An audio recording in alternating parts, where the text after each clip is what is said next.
दोस्तों इस बार जो स्टूडेंट यूपी टेट 2026 का फॉर्म भर रहे हैं तो उन्हें फॉर्म भरते हुए काफी तरह की प्रॉब्लम आ रही है।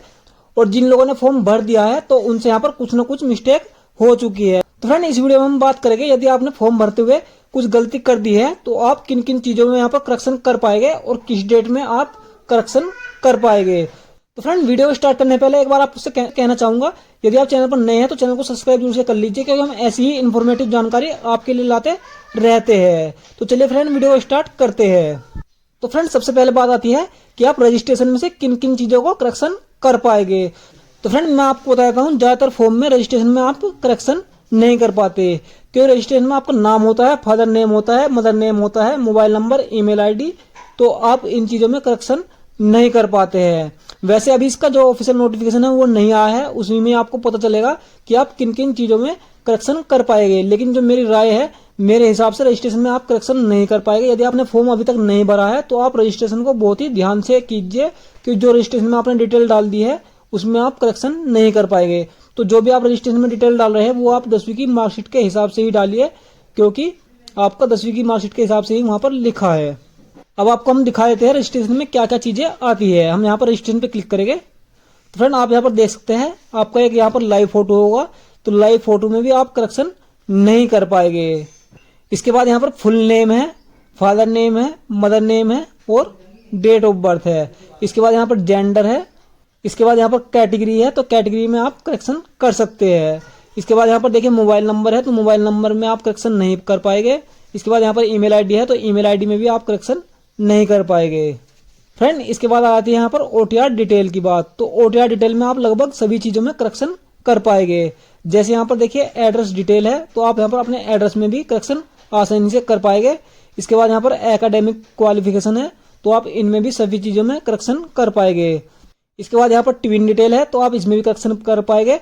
इसके बाद यहाँ पर डॉक्यूमेंट डिटेल है, तो डॉक्यूमेंट में भी आप करेक्शन कर पाएंगे। तो ये देखिए फ्रेंड हमने यहाँ पर पूरी प्रोफाइल अपनी खोल ली है।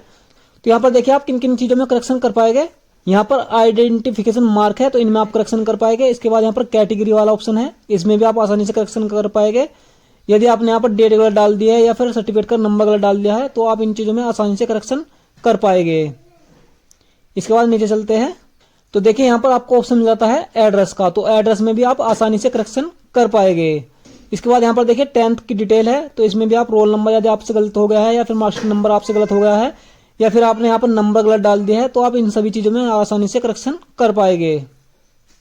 इसी तरीके से यहाँ पर 12th की जो डिटेल है इसमें आप सभी में करेक्शन कर पाएंगे, ग्रेजुएशन में भी आप करेक्शन कर पाएंगे और ट्रेनिंग क्वालिफिकेशन में भी आप आसानी से करेक्शन कर पाएंगे। अब फ्रेंड बात आती है अपलोड डॉक्यूमेंट की, तो आप डॉक्यूमेंट में किन किन चीजों में करेक्शन कर पाएंगे। फ्रेंड आप यहाँ पर देख सकते हैं, यदि आपने यहाँ पर मार्कशीट अपनी गलती से अपलोड कर दी है तो आप उसमें भी करेक्शन कर सकते हैं। आपने यहाँ पर 12th की मार्कशीट गलत अपलोड कर दी है तो आप उसको भी सही से दोबारा से अपलोड कर सकते हैं। इसके बाद यहाँ पर कास्ट सर्टिफिकेट है, यदि आपने वो गलत अपलोड कर दिया है तो आप उसमें भी करेक्शन कर सकते हैं। इसके बाद यहाँ पर एसएसएनएल क्वालिफिकेशन मार्कशीट है, तो इसको भी आप यहाँ पर दोबारा से अपलोड कर सकते हैं। इसके बाद यहाँ पर ग्रेजुएशन की मार्कशीट है, इसको भी आप दोबारा से अपलोड कर सकते हैं।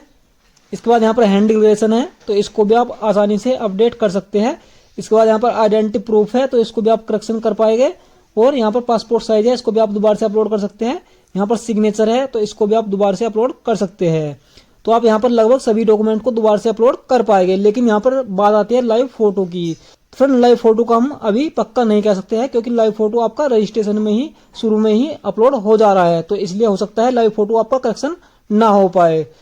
तो फ्रेंड अब बात आती है आप किस डेट से किस डेट तक करेक्शन कर पाएंगे। तो ये देखिए इसका नोटिफिकेशन यहाँ पर दिया है, आप यहाँ पर डेट देख सकते हैं। काफी सारे स्टूडेंट कह रहे हैं सर यहाँ पर संशोधन की अंतिम तिथि 1 मई 2026 लिखा है, लेकिन संशोधन नहीं हो पा रहा है, तो किस डेट से यहाँ पर संशोधन स्टार्ट हो गए। तो आप यहाँ पर देखिए जो आपका यहाँ पर पंजीकरण या शुल्क जमा करने या ऑनलाइन आवेदन सबमिट करने की अंतिम तिथि है वो आपकी 26 अप्रैल 2026 यहाँ पर दी गई है। तो जैसे ही आपके यहाँ पर आवेदन समाप्त हो गए, यानी कि 26 अप्रैल 2026 के बाद 27 अप्रैल से आपका करेक्शन स्टार्ट हो जाएगी।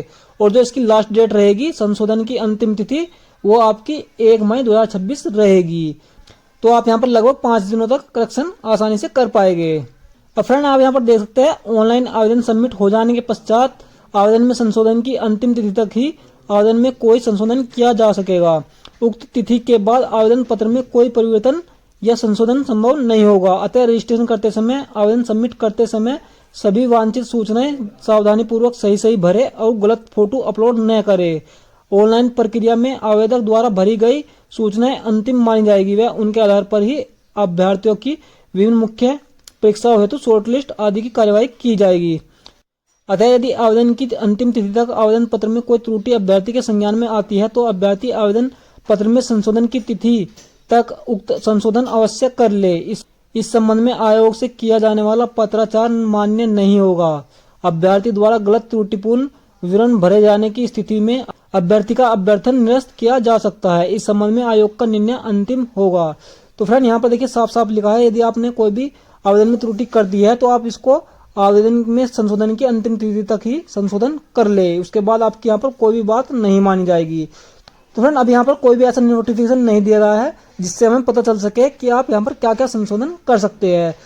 तो जितनी जानकारी मुझे थी मैंने इतनी यहाँ पर बता दी। फिर भी आपको यहाँ पर फॉर्म को अच्छे से भरना है और देखकर ही भरना है। आप कोशिश कीजिए कि आपसे यहाँ पर फॉर्म भरने में कोई भी गलती ना हो।